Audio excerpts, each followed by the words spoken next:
नमस्कार मेरे प्यारे बच्चों, आप सभी का एक बार फिर से स्वागत है मिशन इंस्पेक्टर बैच में।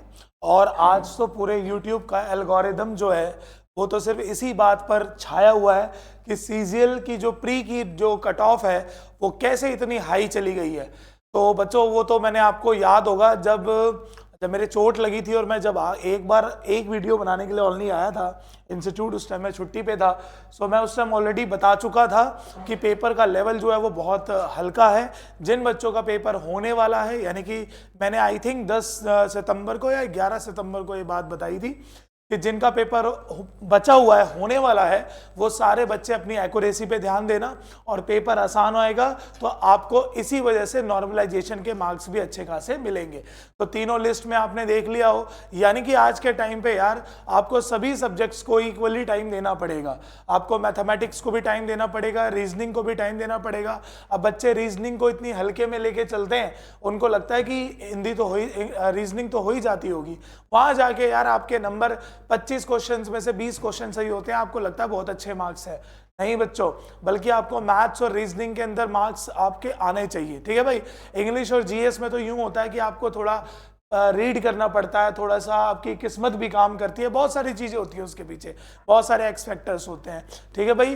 तो मैं आपको फिर से समझाता हूँ, अपनी पढ़ाई पे ध्यान दो, ये थोड़ी मोटिवेशनल बातों में मत बड़ा करो। मोटिवेशन हमें खुद हमारे अपने परिवार से मिलता है। आप यहाँ पर कैसे पहुँचे हो, आपका परिवार ने कितना संघर्ष किया है, आपको सबको पता रहता है ये बात। ठीक है भाई। कोई हम में से ऐसा छुपा हुआ नहीं है, तो आपको किसी भी सामने वाले पर्सन की बातों से क्या लेना देना यार। अब अपनी पढ़ाई पे कंटिन्यू करो, अपनी पढ़ाई करो। ठीक है। और मेरी जो ये कोशिश है कि भाई मैं आपकी इंग्लिश जो है वो सुधार के रहूं, इसी वजह से मैंने आपका ये जो बैच है वो कंटिन्यू किया है। ठीक है। और मैं यही चाहता हूं कि आपका टॉपिक वाइज भी सारी चीज़ें क्लियर हो जाए और प्लस जो सारे इकट्ठे आते हैं वो भी आपके ठीक हो जाए। ठीक है। चलिए, तो जरा एक बार और मैं बात करता हूं। हमने कल रात को अपनी हाफ सेंचुरी कंप्लीट करी थी मिशन इंस्पेक्टर बैच की, जिसमें हमारे पास 50 क्वेश्चन हो गए थे और आज हमारा 51 क्वेश्चन है, यानी कि 51 मॉक टेस्ट है। 50th मॉक टेस्ट कल रात में हमने कंप्लीट कर दिया था। ऐसे ही आपको एक मॉक टेस्ट और मिलेगा एडजेक्टिव स्पेशल का। 3 एडजेक्टिव के हमारे टॉपिक्स हो जाएंगे, ऐसे ही एडवर्ब के भी आपको 3 मिलेंगे। इससे क्या होगा कि आपने बहुत सारे क्वेश्चंस फिर आपके सामने आराम से आएंगे। ठीक है। तो चलो आज की क्लास शुरुआत करते हैं भाई। फर्स्ट सेंटेंस से फिर से मैं आपको एक्सप्लेनेशन भी जो बताऊंगा आप अपनी कॉपी में उसी टाइम नोट डाउन कर लेना। सेंटेंस फर्स्ट क्या लिखा हुआ है कि of the billions of stars in the galaxy how much are suitable for life. एक ऐसा क्वेश्चन जो बहुत बार प्रैक्टिस सेट में देखा गया है। ठीक है। जो बच्चे लास्ट ईयर के पेपर सॉल्व करते होंगे उनको दिखा होगा। सबसे पहले बच्चों यहां पर एक वर्ड सीखो, बिलियंस। यहां पर एक वर्ड लिखा हुआ है बिलियंस ऑफ स्टार्स। आपको हमेशा के लिए ये पॉइंट याद रखना है, अगर बिलियन से पहले 10 वर्ड लिखा होता, जैसे फॉर एग्जाम्पल इसमें लिखा होता 10 बिलियंस, तो याद रखना ये गलत हो जाता। ठीक है। नाउन में मैंने सिखाया होगा, अगर बिलियन में या किसी भी यूनिट में एस और एस लगाना है तो उसके जस्ट पहले आपको नंबर नहीं मिलना चाहिए और प्लस उसके जस्ट बगल में ऑफ मिलना चाहिए, इसीलिए बिलियंस ऑफ स्टार्स बिल्कुल सही है। आगे पढ़ते हैं क्या लिखा हुआ, in the galaxy how much are suitable for life. तो देखो गलती तो आपको पढ़ के पता चल रही होगी, आर का और मच का कॉम्बिनेशन बिल्कुल सही नहीं है, लेकिन गलती होगी सर क्या, मच को देखकर आर की जगह पर इज करें या आर को देखकर मच की जगह पर मैनी करें। तो यहां पर बात किसकी कर रहे हैं भाई, स्टार्स की। आप ध्यान रखना ये हमारे पास काउंटेबल नाउन है। कौन सा नाउन है बच्चों, काउंटेबल नाउन है। तो जब ये काउंटेबल नाउन है तो क्या हमारे पास मच आएगा, मैनी आएगा भाई, तो मैनी वर्ड आएगा, मैनी होना चाहिए। ठीक है। यानी कि जो हमने ये वर्ड देखा ना स्टार, तो स्टार एक सिंगुलर वर्ड होता है और इसका प्लूरल वर्ड होता है स्टार्स। और हेयर जो वर्ड होता है उसका आप हेयर्स नहीं बना सकते, क्योंकि जो ये हेयर वर्ड होता है वो हमारे पास अनकाउंटेबल वर्ड होता है। कैसा वर्ड होता है बच्चों, अनकाउंटेबल नाउन होता है, अनकाउंटेबल नाउन होता है। ठीक है। हेयर और स्टार जो होता है वो काउंटेबल होता है। तो किस पोर्शन में गलती होगी, B is the right option. चलिए आगे बढ़ते हैं सेकेंड सेंटेंस में। A few word of your gratitude are enough to express you feeling sincerely. Your होगा बच्चों, ये प्रिंटिंग मिस्टेक है, ठीक है। सबसे पहले आपके पास यहां पर एक वर्ड है इनफ। आपसे कोई पूछा कि इनफ ग्रामेटिकल प्रोफाइल में क्या है, तो सर अभी हमने कल की क्लास में तो देखा था कि इनफ जो था वो एडवर्ब था। तो बच्चों वो तब एडवर्ब था जब इसके पहले एडजेक्टिव है। यहां पर जो इनफ काम कर रहा है वो एडजेक्टिव की तरह काम कर रहा है। किसकी तरह काम कर रहा है भाई? एडजेक्टिव की तरह, ठीक है, ध्यान रखो। अब आप पढ़ो, यहां पर गलती क्या है, हमने यहां पर क्या वर्ड लिखा भाई? Of you. तो बच्चों मैंने बहुत बार आपको ऑफ यू, फ्यू और द फ्यू ये तीनों वर्ड सिखाए हैं और ये बताया कि हमेशा इसके बगल में जो नाउन आता है वो प्लूरल आता है और जो वर्ब यूज होती है वो भी कैसी यूज होती है? प्लूरल। तो ए पोर्शन में गलती है, आंसर होना चाहिए था अ फ्यू वर्ड्स। क्या आंसर होना चाहिए था भाई? A few words. तो सेकंड के ए पोर्शन में गलती हो गई। Next sentence, he feels his troubles as much और इवन मोर देन दे। अब देखो देन हमारे पास बच्चों यहां पर कंजंक्शन हुआ। आप सबको मैंने सिखाया हुआ है कि देन की वजह से, कनेक्टर की वजह से ये सब्जेक्टिव वर्ड बिल्कुल करेक्ट होता है, यानी कि ये बिल्कुल सही है। बट यहां गलती क्या होगी? एज मच और लिखा हुआ है। हम सबको पता है एज मच एज होता है, ना कि एज मच और होता है। एक और मिस्टेक सिखा लेता हूं आपको यहां पर, एज मेनी एज भी गलत होता है, ध्यान रखेंगे, ठीक है। सो किस पोर्शन में गलती हो गई? B is the right option. चलिए नेक्स्ट क्वेश्चन देखते हैं।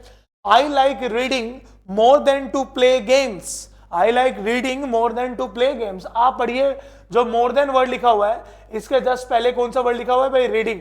आपको पता होना चाहिए जिरेंड है। अभी ना जब मैं वर्ब पढ़ाऊंगा तब आपको ये सिखाऊंगा। तो आप पढ़ो, इस मोर के जस्ट बगल में कौन सा वर्ड लिखा हुआ है? To play. गलत हो गया तो टू प्ले नहीं आएगा, क्या आएगा? प्लेइंग। दोनों वर्ड जिरेंड होने चाहिए। क्या होने चाहिए भाई? दोनों के दोनों वर्ड जिरेंड होने चाहिए। तो आई like reading more than playing games. Sentence पढ़ के भी आपको थोड़ा बहुत सेंस दे रहा होगा। अगला, there is not many traffic along the street where I live. आप पढ़ो, ये नजफगढ़ की बात कर रहा है लग रहा है। आप पढ़ो, यहां पर एक वर्ड लिखा हुआ है भाई ट्रैफिक। आपको पता होना चाहिए कि जो ट्रैफिक वर्ड होता है बच्चों वो अनकाउंटेबल नाउन की बात कर रहा है ना। अब ये अनकाउंटेबल नाउन की बात कर रहा है तो पढ़ो, इसके पहले एक वर्ड लिखा हुआ है मैनी, जो कि गलत हो गया। आप सबको पहले भी सिखाया था कि जो मैनी होता है वो काउंटेबल होता है और जो मच होता है वो अनकाउंटेबल होता है। तो किस पोर्शन में गलती होगी? First is the right option. चलिए आगे बढ़ते। The police arrived and discovered a large number of hoard sugar in his group. ठीक है, ध्यान से सुनना बच्चों। और ये वाला क्वेश्चन हमारा अभी उसमें भी पूछा हुआ था सीजीएल में, मैंने बच्चों को क्लासरूम के अंदर भी सॉल्व करवाया था। आप पढ़ो, यहां पर किसकी बात कर रहा है? अ लार्ज नंबर। तो जो नंबर होता है वो हमारे पास काउंटेबल होता है, अनकाउंटेबल होता है? तो सर ये हमारे पास काउंटेबल होता है। तो अगर ये काउंटेबल है तो आप पढ़ो, आपके पास वर्ड क्या लिखा था भाई? शुगर। और शुगर जो होता है वो अनकाउंटेबल होता है। तो इसीलिए शुगर के लिए नंबर वर्ड का यूज नहीं करा जाता। आपको सिंपल पता होना चाहिए कि इसकी जगह वर्ड यूज होगा क्वांटिटी। कौन सा वर्ड यूज होगा भाई? क्वांटिटी। ठीक है ना भाई, नंबर वर्ड यूज होता है काउंटेबल के लिए, क्वांटिटी वर्ड यूज होता है अनकाउंटेबल के लिए। तो किस पोर्शन में गलती होगी भाई? C is the right option. Next sentence, as a dramatist Shaw is superior than any other 20th century writer. ठीक है, पढ़ो भाई, यहां पे क्या लिखा हुआ है? शॉ इज सुपीरियर, और सुपीरियर के साथ क्या लगा हुआ है? देन। हम सबने सीख रखा है interior, superior, exterior, prior, senior और जूनियर। इन सब के साथ जो वर्ड यूज होता है वो कौन सा यूज होता है बच्चों? टू।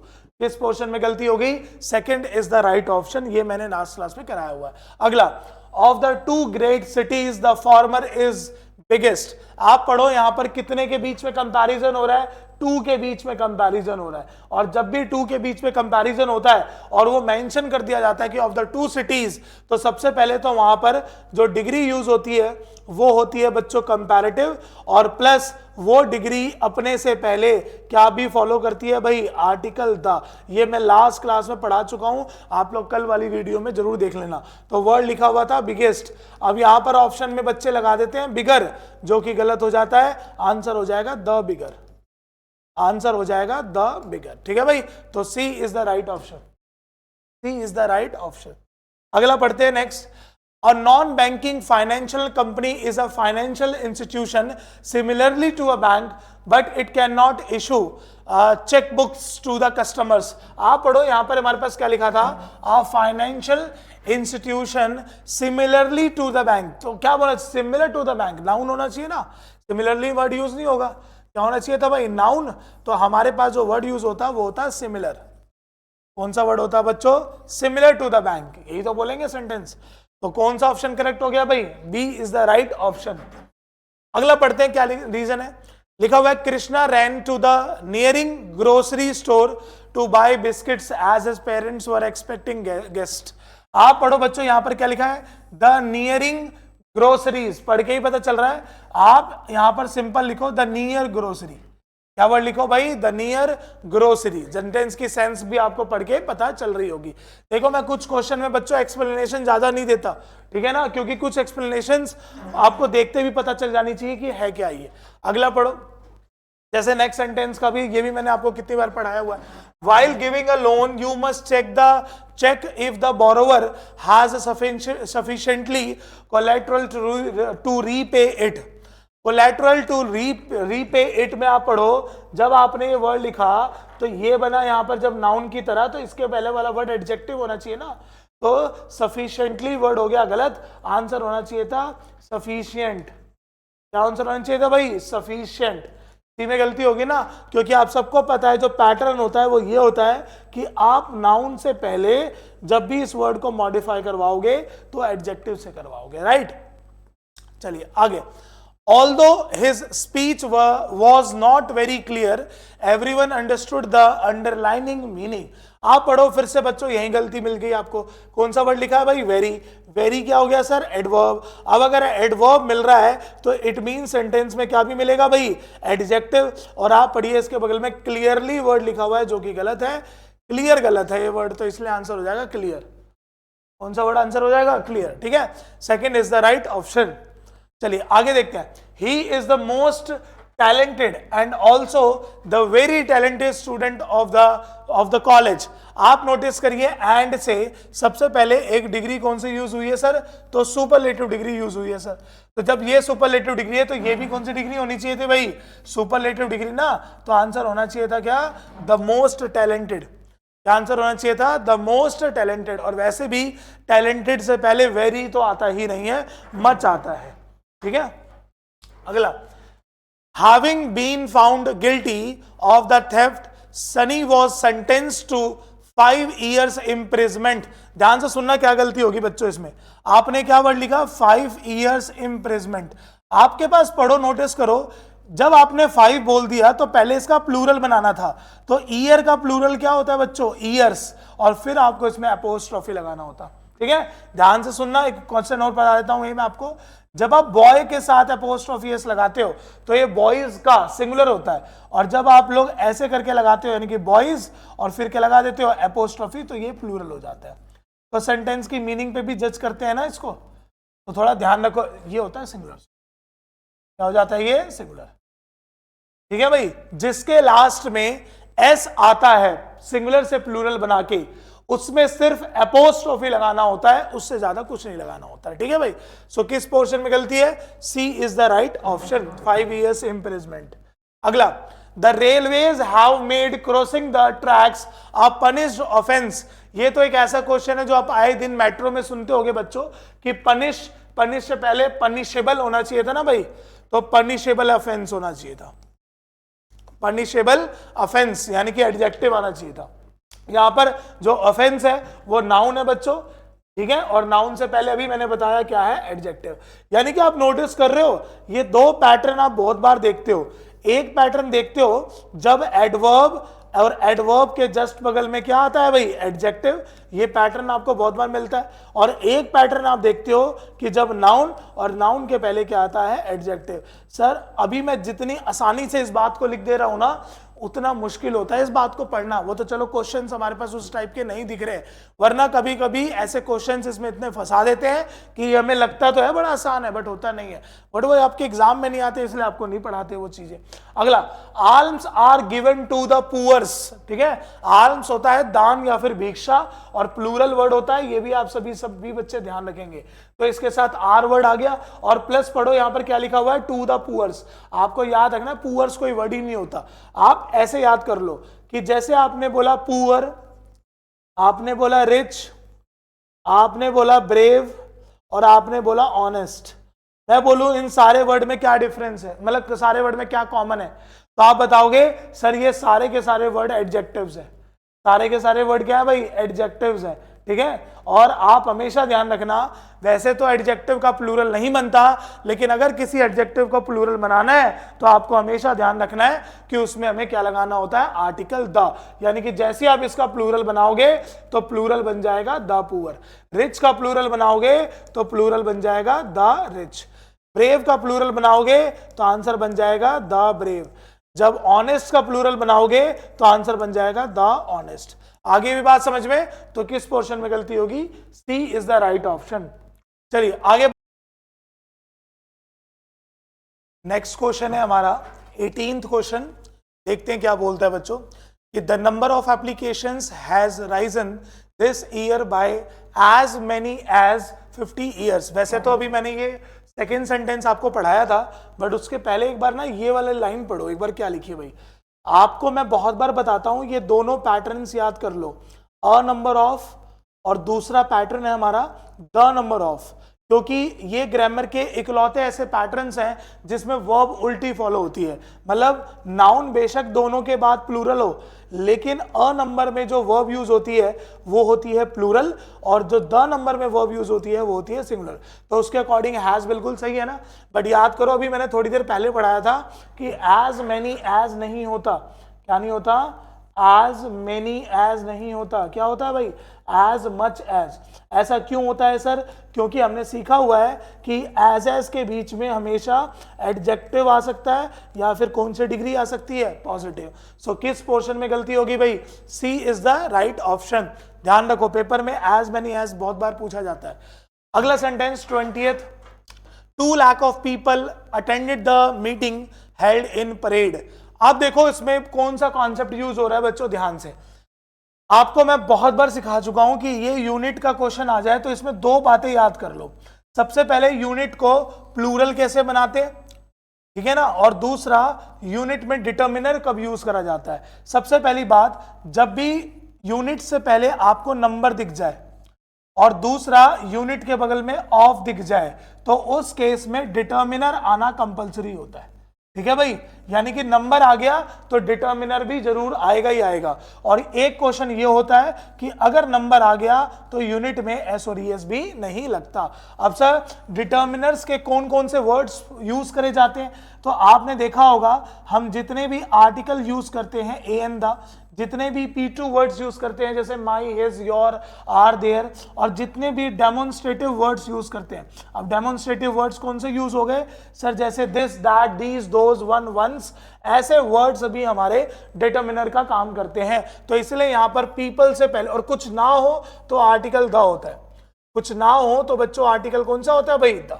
ठीक है, ध्यान रखो। इससे रिलेटेड एक क्वेश्चन और बता देता हूं, आप ध्यान से देख लो।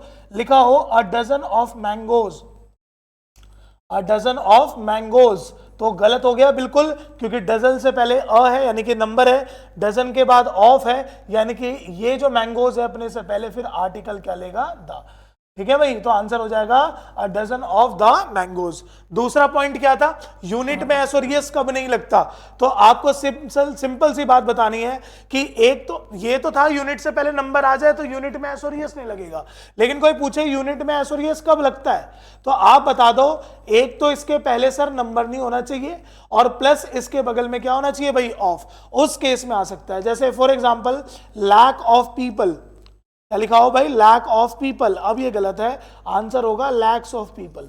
अब यहां पर डिटर्मिनर जरूरत नहीं है, क्योंकि डिटर्मिनर जरूरत जब पड़ती है डिटर्मिनर की जब हमारे पास यूनिट से पहले क्या अवेलेबल होता है, नंबर। समझ में आया। सो 20th का करेक्ट आंसर कौन सा हो जाएगा, first is the right option.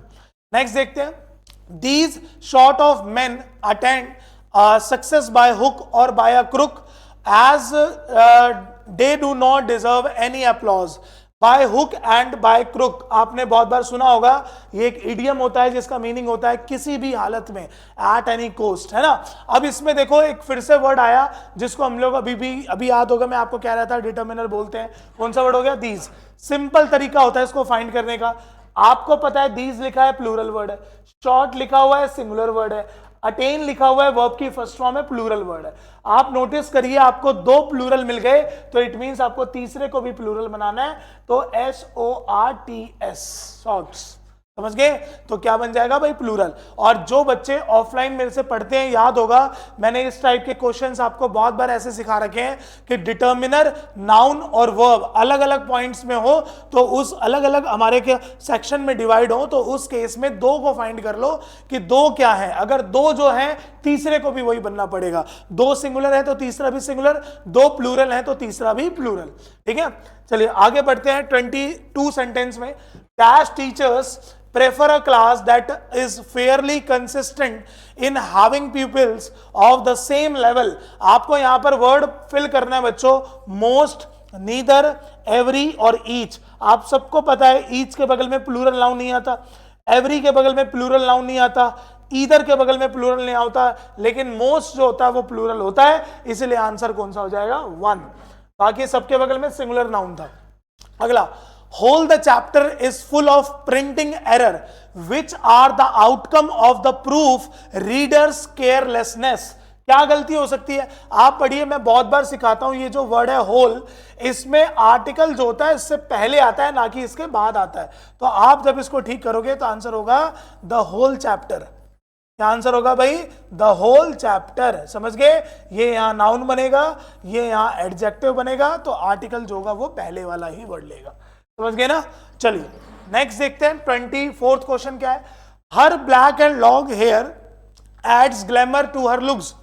बच्चों इंपॉर्टेंट पॉइंट है, बहुत बार सीपीओ के पेपर में तो मैंने कितनी बार देखा हुआ है, अब ये एक बार सीख लो ये है क्या। ये टॉपिक जो है ना वो एक टॉपिक से रिलेट करेगा बच्चों, उसका मैं नाम लिख देता हूं ताकि बच्चे इस बात को रिलेट कर पाए, जिसको बोलते हैं सीक्वेंस ऑफ एडजेक्टिव। अब सीक्वेंस ऑफ एडजेक्टिव का मतलब हो गया कि एडजेक्टिव का भी सेंटेंस में एक ऑर्डर होता है, मतलब आप उसको आगे पीछे करके नहीं ले सकते। कैसे सर, सबसे पहला हमारे पास जो शुरू होता है वो होता है क्वालिटी से, एडजेक्टिव ऑफ क्वालिटी, जूडियस क्वालिटी भी बोला जाता है इसको। दूसरा होता है हमारे पास साइज, तीसरा होता है हमारे पास एज, फिर होता है हमारे पास शेप, शेप के बाद होता है हमारे पास कलर, कलर के बाद होता है हमारे पास ऑरिजिन, ऑरिजिन मतलब नेशनैलिटी, ऑरिजिन के बाद होता है हमारे पास मटेरियल, और मटेरियल के बाद होता है हमारे पास नाउन यानी कि पर्पस। ठीक है, तो आपको ये याद करना पड़ेगा, quality, size, age, shape, colour, origin, metal और पर्पस। आपके पास एक वर्ड लिखा हुआ था ब्लैक, तो ब्लैक कितने नंबर पे आता है, 1 2 3 4 और 5 पे आता है ब्लैक। लॉन्ग क्या होता है भाई, size, long, short, big, tiny, और ये कितने पे आता है भाई, सेकंड। तो आप सबको पता चल गया होगा कि पहले सेकंड आना चाहिए था और फिर फिफ्थ आना चाहिए था, तो आंसर होगा क्या, लॉन्ग एंड ब्लैक। आंसर होगा लॉन्ग एंड ब्लैक। आप देखना बहुत बार लिखा रहता है कि ब्लैक एंड स्ट्रॉन्ग हेयर, है ना, शैम्पू वगैरह के ऐड में बोल देते हैं बहुत बार। अब आप नोटिस करो, ब्लैक 5th नंबर पे आता है, स्ट्रॉन्ग 1st नंबर पे आता है, तो ये गलत हो गया, आंसर होगा स्ट्रॉन्ग एंड ब्लैक। क्या आंसर हो गया भाई, स्ट्रॉन्ग एंड ब्लैक। तो किस पोर्शन में गलती है, first is the right option. अगला, आई ट्रिम्बल्ड मतलब कांपना, ठीक है। When I saw a sharp sharp long knife in his hand। बच्चों इसमें भी यही गलती आ गई, पढ़ो, ये वर्ड क्या लिखा था, शार्प, ये क्या लिखा था, लॉन्ग। अब जो शार्प है ये शेप है, और जो लॉन्ग है वो साइज है, यानी कि फिर से अभी मैंने आपको सिखाया था, साइज जो होता है वो पहले आता है, तो आंसर हो जाएगा लॉन्ग शार्प नाइफ। आंसर हो जाएगा भाई अ लॉन्ग शार्प नाइफ। कौन से पोर्शन में गलती हो गई, second is the right option. ठीक है, तो बच्चों हमने यहां पर आज अपना 51th मॉक टेस्ट कंप्लीट कर लिया है, जो हमारा एडजेक्टिव स्पेशल था। अब हमारे पास एडजेक्टिव की एक और क्लास आएगी ताकि आपके पास एडजेक्टिव के 75 क्वेश्चंस हो जाएंगे और ये भाई मोर देन इनफ है। आप इतने पढ़ लो, इन्हीं के कॉन्सेप्ट्स पढ़ लो, आपका पेपर में एक भी एडजेक्टिव का क्वेश्चन नहीं छूटेगा। आप सभी बच्चे देख रहे होंगे कि एसएससी का जो लेवल है वो लेवल नहीं बढ़ रहा, लेकिन बच्चों ने अपना लेवल बढ़ा दिया। क्यों बढ़ा दिया? क्योंकि आप नोटिस करिए यहां पर जो नंबर ऑफ वैकेंसीज हैं वो भी बढ़ी हैं और प्लस साथ के साथ क्या है कि जो बाकी और फील्ड के लोग होते हैं वो भी अब सीजीएल की ओर ज्यादा आगे बढ़ते हैं, क्योंकि वो देखते हैं ना कि जो एग्जाम है वो इजी आ रहा है और इसी इजी की वजह से जो हमारी कट ऑफ है वो इतनी हाई हो जाती है। ठीक है, इसलिए मैं बार बार समझाता हूं कि मॉक टेस्ट लगाते समय एक्यूरेसी का ध्यान दिया करो, गलत जो हो वो कम से कम हो, क्योंकि आपके पेपर में नेगेटिव मार्किंग होती है और कॉम्पिटिटिव एग्जाम में नेगेटिव मार्किंग का ही खेल है बच्चों। ठीक है, आप सभी बच्चे सारी की सारी वीडियोस देखते रहो। एडजेक्टिव की आपको एक क्लास और मिलेगी कल सेम टाइम पे, सेम जगह पर, सेम चैनल पर। ठीक है, मिलते हैं नेक्स्ट क्लास में। गुड नाइट एवरीवन, जय हिंद, जय भारत।